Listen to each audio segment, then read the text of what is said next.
In my job, I imagine this is how most people work. It's essential to be able to read subtle clues, sift through large amounts of information, and understand what's important and what isn't.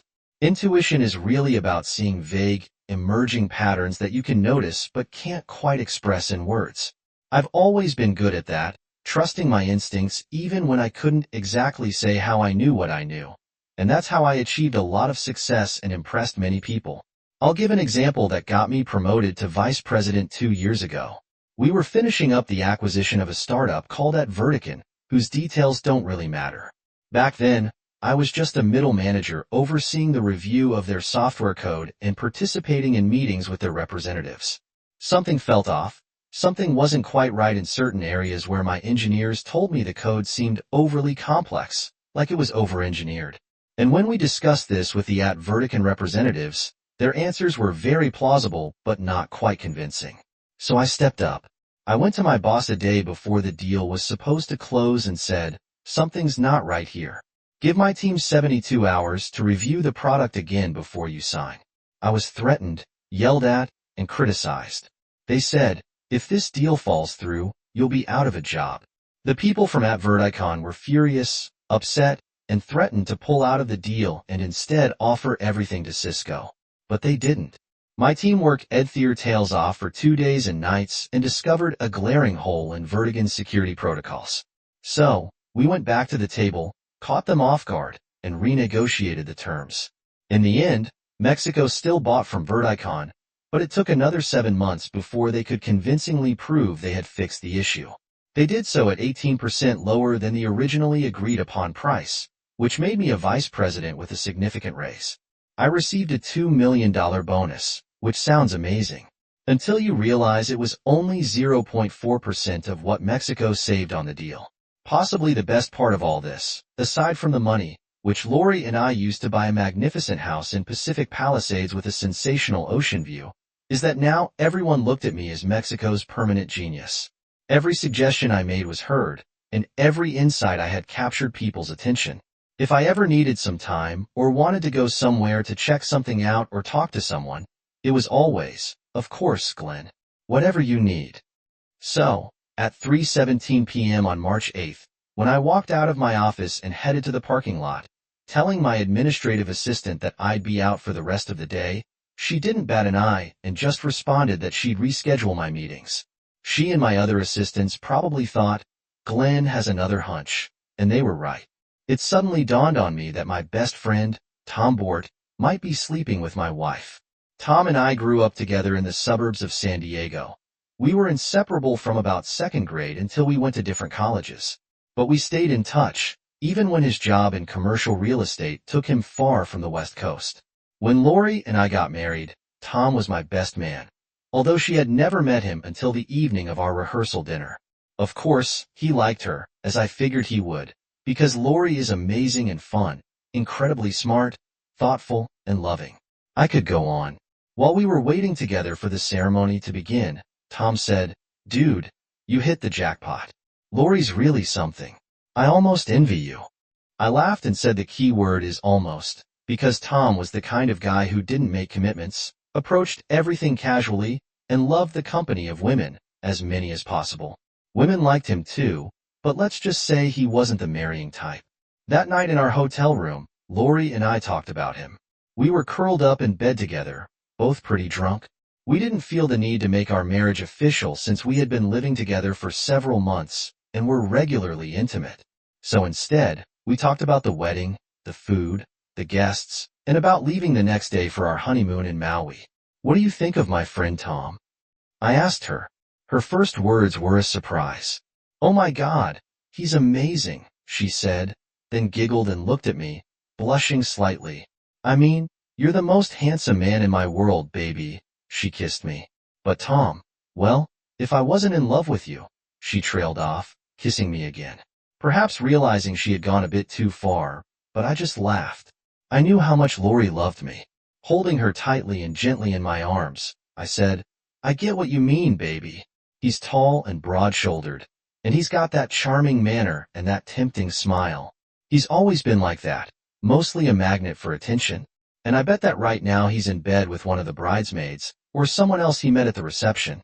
That's usually how things go with him. Lori laughed and said, I'm guessing Emily or Kate. Did you see how they were looking at him all through the dinner, and when he gave his toast? It wouldn't take much effort on his part. And that was true. We fell asleep, and the next day we flew off on our honeymoon. Then we came back and lived happily ever after, for 3 years and 9 months, more or less, until March 8th. Tom came to stay with us for a few days, maybe a week. He was working on a big project in Los Angeles, and though he could certainly afford the Beverly Wilshire or the Viceroy, it was an opportunity to catch up. We hadn't seen him since the wedding, so he arrived Friday evening, and we went to a Lakers game and played golf over the weekend. On Monday, he went downtown to close a deal, and I headed to work. He had meetings scheduled until 4 p.m., and I promised to be home by 6:30 so we could have dinner on the back porch and watch the Pacific Ocean. Sounds good, right? It was great to spend time with my old friend and enjoy some quality moments with him and Lori, except for one thing. On Monday around 3:00 p.m. there was an unsettling feeling. You can't always explain it. You just know, the way they moved around each other, the casual glances. There had been a few moments of unease between Lori and me the night before, just before bed, and again in the morning. Was he planning to make a move on her? I wasn't sure. Could it be happening? Absolutely. So, at 3:17 p.m., I headed to the parking lot. Los Angeles traffic was the usual, and I arrived home just before 5 p.m., more than half an hour after Tom was expected back. I parked around the corner and walked slowly up the long driveway, hoping my gut feeling had been wrong this time. But it hadn't. There was no one on the back porch, in the living room, or in the kitchen. But I found them easily enough when I quietly climbed the carpeted stairs and walked down the hallway. The door to the master bathroom was wide open, and they were both in there. Tom was standing against the wall, and Lori was near him, in front of him. She told him that her husband trusted her, and that she loved him and didn't want to betray that trust. He replied that he understood and would respect her boundaries and give her some time. He seemed to be surprisingly understanding. But a few hours later, he decided he wanted her to do something more intimate, and that's how it ended. This situation was almost the same. I was about 3 and 1/2 meters away. Neither of them could see me. For some reason, I didn't burst in, shout, or confront them. I just stood there watching. My wife has the most beautiful figure I've ever seen, and I couldn't help but notice how she was engaging in the moment. She had her hands on his hips while Tom gently placed his hand on the back of her head, guiding her. I didn't move. I just stood still as they continued. Tom let out a low moan, and after a few moments, he shuddered. She held on to him for a while longer as things came to an end. I was horrified, furious, frozen in anger, and at the same time, feeling a deep confusion.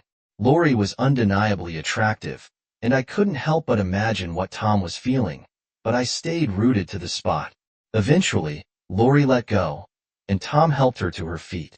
He embraced her and they kissed. She responded, moaning as he held her with one arm and gently touched her with the other. In less than a minute, she trembled and clearly felt overwhelmed by the moment. She was obviously very affected by it afterward. They held each other a little longer and shared a few more kisses.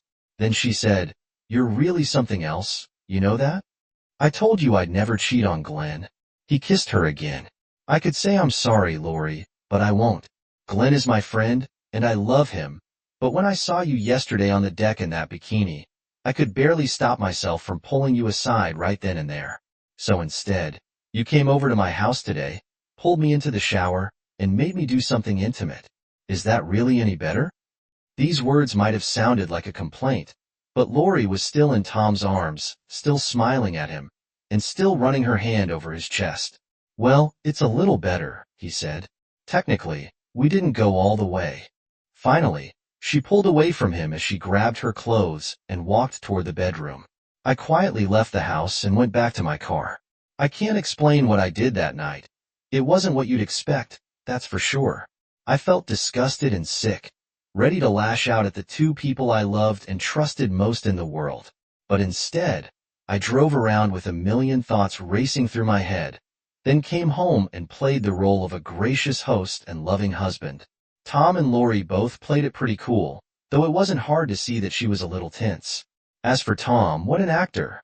I was grilling some barbecue, and we were drinking, having dinner on the porch, chatting about nothing in particular, sharing a good bottle of wine, and pretending that everything was fine. Except I was torn between anger, despair, and frustration. Around 10:15, I couldn't take it anymore and said, "Well, that's it for me. It's been a long day at work. I'm heading to bed. Why don't you join me, baby?" Lori didn't really have a choice, so we wished Tom good night and headed to the bedroom. Once there, without much conversation, I made it clear that I wanted to be intimate with her and insisted, despite her clear signs of reluctance. Eventually, she complied, and I proceeded, ignoring her unease. I don't know if she enjoyed it, but at that point, I didn't care. She was quieter than usual, probably because she didn't want Tom to hear us. It didn't last long. I was pretty restrained. Afterward, we brushed our teeth and curled up together like we usually did. I had a feeling she wanted to ask what was wrong, but she was too afraid to bring it up. A few minutes later, she fell asleep, and I lay there wide awake, staring at the dark ceiling, thinking about the next day. The charade continued in the morning. We had a cheerful breakfast, chatted about nothing, and planned to go out for dinner that evening. Then, I kissed Lori and walked out the door. Then I turned the corner, parked, and made my way back to the house through the trees, finding a spot just behind the kitchen window where I could hear and see them well. "I've got to go make some money," he said. She was standing with her back to him, rinsing dishes and loading them into the dishwasher. Then he added, "Looks like Glenn took good care of you last night." She turned to look at him, blushing. "I don't want to talk about that, Tom. Well, my meeting should be over by 4, and this afternoon I'm going to make things even better." "No, Tom, we can't." But he stepped closer, pulled her into a tight embrace, and kissed her firmly. She didn't respond, but she didn't push him away either, allowing him to kiss her. When he finally let go, a worried expression crossed her face. He patted her cheek, smiled broadly, and said, "Oh yes, we can." Then he grabbed his briefcase and headed out to his rental car. I waited about 10 minutes after he left, then I called my office and told Amy I wouldn't be in that day. I spent some time at Malibu Beach, walked along the sand, had a shrimp sandwich and a Coke for lunch, and walked around some more. By 3:30, I had returned home, parking my car a couple of blocks away and observing the road from behind a few trees. When Tom pulled up, I quickly ran to my car and followed right behind him, giving them no more than 3 or 4 minutes. I made a show of entering the house loudly. "Hey, surprise! I'm home early today." They were in the kitchen, but not standing too close to each other. Tom looked as usual, but Lori seemed a little disheveled, slightly flushed. I pretended not to notice. We had some drinks, ordered dinner, showered, and changed clothes. Later, we went out and enjoyed some exceptionally good Asian cuisine at this trendy new place. Don't even try to tell me that Los Angeles doesn't have the best restaurants in the country. While Lori and Tom were distracted by some TV star at the other end of the room, I quietly slipped an ambient into her wine. By the time we got home, she was already half asleep. "Honey, I don't know what's happening, but I just can't keep my eyes open." I smiled and helped her onto the couch, and within 10 minutes, she was completely out. I smiled at Tom, "Help me carry her upstairs and put her to bed, okay? Then we can have a drink on the porch before calling it a night." We carried her together, took off her shoes, laid her on the bed, and I covered her with a blanket, not bothering to remove her skirt and blouse. On the way back down, I let Tom walk ahead of me, and when we were 4 steps from the bottom, I lifted my foot and kicked him as hard as I could, straight in the back. Tom flew forward, hit his head hard against the wall, and collapsed onto his back in the hallway. His eyes were slightly unfocused. I jumped down after him and pressed my foot firmly against his neck. "Can you hear me, you bastard?" I hissed at him. I watched as his expression shifted from shocked, irritated, and slightly embarrassed to worried. My foot pressed against his throat, and in my right hand, I held a large wrench. "Glenn," he started, then stopped when he felt my foot press harder. "Nothing you say matters," he said. "You've got 3 minutes to pack your stuff into your suitcase and get out of here.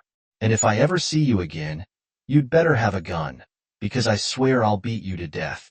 I stepped back, and he slowly got to his feet, groaning and watching me carefully. Then he turned and went to the guest room, reappearing a couple of minutes later with his suitcase and briefcase. I still had the wrench in my hand as I held the front door open and watched him load his things into his car. Just before he got into the driver's seat, he said, "Look, Glenn, I really just leave." I waited until his car disappeared from sight, then turned and went back into the house.